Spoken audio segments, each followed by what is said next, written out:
tayo po ay maging sakdal na paningin ng aking Diyos. Amen? First God, kaya nga ginagawa natin yung puso ng Diyos. Hindi tayo sumusuway. Amen?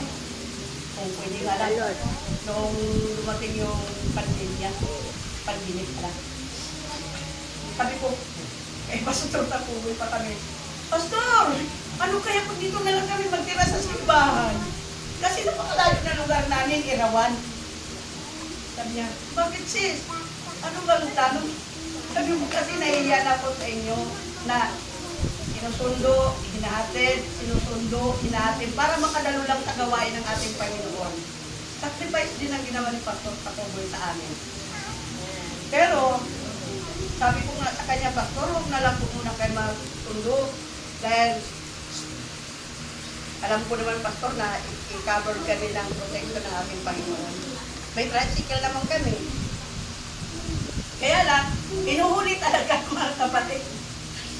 Pag-check na wala kang license, wala kang ganito, gano'n na wala kang maipan kita. Ay, standby na talaga.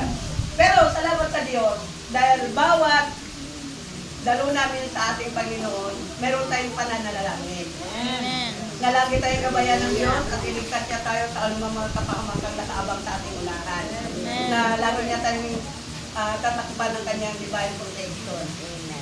Pagdating, maraming checkpoint mga kapatid, mula pa Irawan, dami-dami.